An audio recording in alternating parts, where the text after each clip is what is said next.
Hey guys, this is Ali Malik और इस video में मैं आपको बताऊंगा कि किस तरह आप टेक्सचर्स को यूज़ करके रियलिस्टिक एनिमेशन बना सकते हैं। I'm alone, only know myself no more. Take it to the grave, I'm a ghost. I know I can be so cold. और इस वीडियो में जो मैं करैक्टर यूज़ करूंगा वो ये वाला होगा। ये वाला करैक्टर यूज़ करने की वजह यह है कि इसमें ऑलमोस्ट सारे वो टेक्सचर्स हैं जो मैं आपको बताऊंगा कि किस तरह यूज़ करने हैं। मॉडल को रिप करने के बाद मैं इसे ब्लेंडर में इंपोर्ट करूंगा।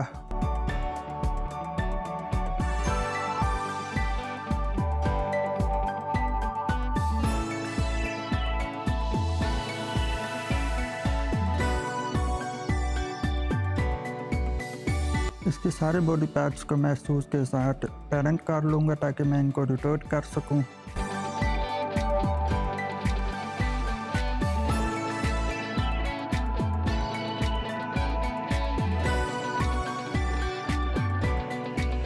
अब हम इसके टेक्सचर्स अप्लाई करेंगे। मैं आपको दिखा देता हूँ कि मेरे पास कौन कौन से टेक्सचर हैं जो मैंने निंजा रिपर से रिप किया था। तो आप देख सकते हैं कि मेरे पास 3 टाइप्स के टेक्सचर हैं, एक डिफ्यूज वाला टेक्सचर, आरजीबी वाला टेक्सचर और नॉर्मल वाला टेक्सचर।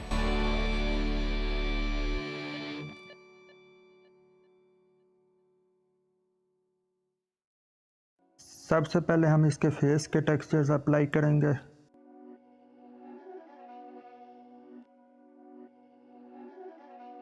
यहाँ पे जो इसका फेस वाला टेक्सचर है उसे मैं बेस कलर पे लगा दूंगा। अब ये आप देख सकते हैं इसके जो फेस है वो लो पॉली में शो हो रहा है, तो इसे फिक्स करने के लिए मैं राइट क्लिक करूंगा और शेड स्मूथ पे क्लिक कर दूंगा।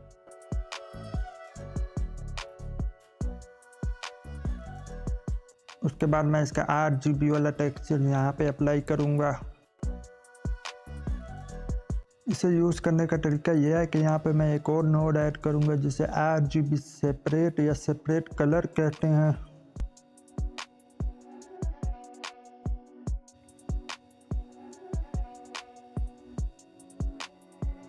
तो मैं इसे ऐड कर लूँगा और इसकी जो कलर स्पेस है उसे मैं नॉन लीनियर या फिर नॉन कलर कर दूँगा। आप दोनों में से कोई सा भी यूज़ कर सकते हैं। उसके बाद मैं रेड को रफनेस के साथ अप्लाई करूँगा और ग्रीन को मेटालिक के साथ और ब्लू को मैं ऐसे ही छोड़ दूँगा। तो ये तरीका होता है आरजीबी टेक्सचर्स को यूज़ करने का। तो उसके बाद यहाँ पे फेस के सारे टेक्सचर जो हैं वो अप्लाई कर लिए। अब हम हेयर का टेक्सचर अप्लाई करेंगे।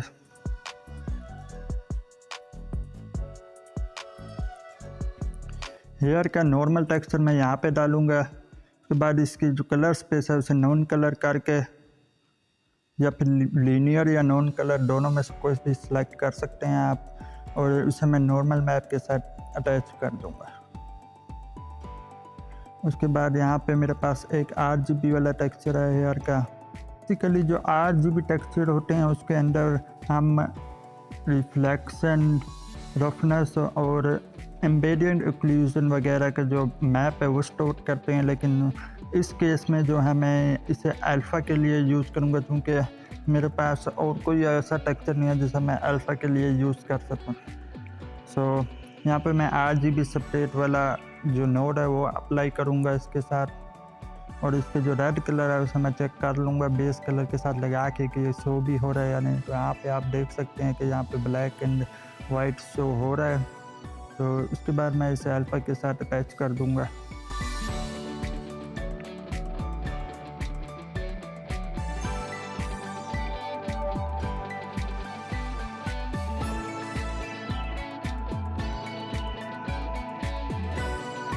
बेस कलर के लिए यहाँ पे मैं कलर रैंप यूज़ करूँगा क्योंकि मेरे पास बेस कलर के लिए यहाँ पे कोई टेक्सचर नहीं है, लेकिन बहुत से कैरेक्टर जब आप इंपोर्ट करते हैं तो उनके साथ बेस कलर भी आपको मिल जाता है, लेकिन इस केस में मेरे पास ऐसा कोई टेक्सचर नहीं है, तो इसलिए मैं यहाँ पे कलर रैंप यूज़ कर रहा हूँ।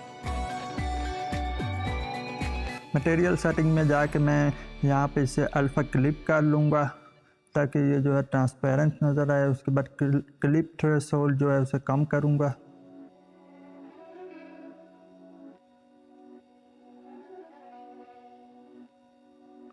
रिफ्लेक्शन और डिफ्यूज को कम कर दूंगा।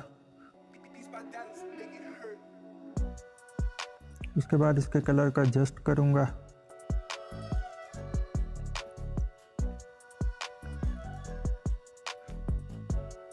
और यहाँ पे मैं थोड़ी सी इसका जो डिफ्यूज है स्पेकुलर उसे इंक्रीज कर दूंगा। एंड यही सेम टेक्सचर जो है मैं इसकी बियर्ड पे अप्लाई कर दूंगा।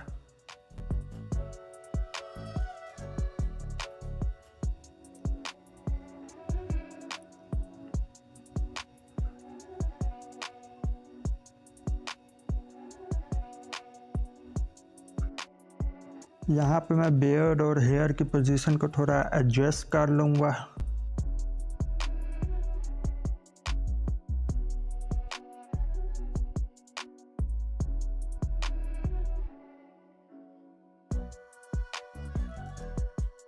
आप इसे अल्फ़ा क्लिप के बजाय अल्फ़ा हेसन भी यूज़ कर सकते हैं। ये ज़्यादा बेहतर रहेगा क्योंकि इसमें थोड़ा रियलिस्टिक शो होते हैं हेयर, लेकिन आप अल्फ़ा क्लिप भी यूज़ कर सकते हैं।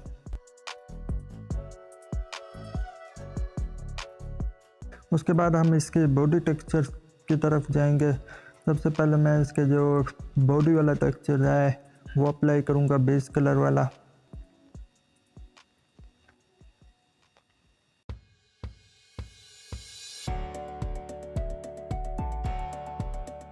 उसके बाद मैं इसका RGB टेक्सचर अप्लाई करूँगा। इसकी कलर स्पेस को मैं लीनियर या नॉन कलर कर दूँगा और इसके ऊपर मैं एक नोड अप्लाई करूँगा कलर स्प्रेड वाली। तो इसके जो रेड कलर है मैं उसे रफनेस पे अप्लाई कर दूँगा और ग्रीन को मेटालिक पे अप्लाई कर दूँगा। आप यहाँ पे देख सकते हैं कि ये किस तरह से डिटेल में जो रिफ्लेक्शन है वो शो कर रहा है। तो यही तरीका होता है जिससे आप रियलिस्टिक जो एनिमेशन जो है वो बना सकते हैं। ऑलमोस्ट जितने भी PUBG के टेक्सचर्स होते हैं वो इसी तरह यूज होते हैं। तो बाकी जो बॉडी पार्ट हैं उस पर भी मैं इसी तरह सारे टेक्सचर्स अप्लाई कर लूँगा।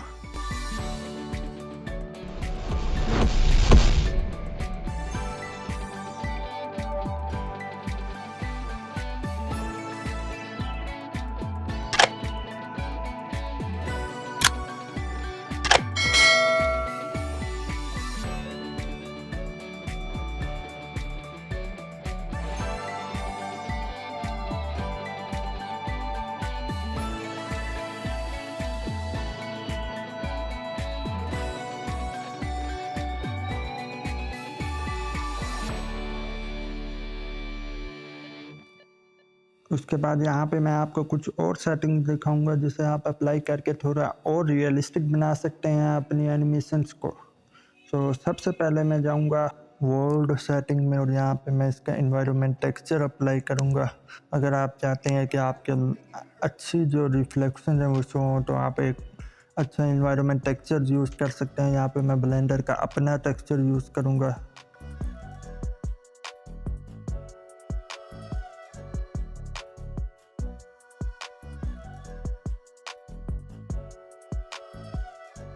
तो यहाँ पे आप देख सकते हैं कि किस तरह से रिफ्लेक्शन शो हो रहे हैं। तो मैं इसका ये टेक्सचर चेंज करूँगा क्योंकि इसमें बहुत कम रिफ्लेक्शन जा रही थी। तो ये वाला टेक्सचर जो है फिट आ रहा है। उसके बाद मैं यहाँ पे इसकी रेंडर सेटिंग में जाऊँगा और एम्बेडियंट इक्लूजन को ऑन कर दूँगा। इससे होता यह है कि आपके यहाँ पे स्मूथ एक्स्ट्रा शैडोज शो होते हैं जो इसको थोड़ा रियलिस्टिक बना देते हैं। यहाँ पे मैं थोड़ा ब्लूम को ऑन कर दूंगा ताकि ये जो रिफ्लेक्शन है थोड़े ग्लो इस पे शो हो। उसके बाद मैं यहाँ पे शैडोज़ को सॉफ्ट शैडोज़ और हाई बिट कर दूंगा और ट्रांसपेरेंट बैकग्राउंड करूँगा।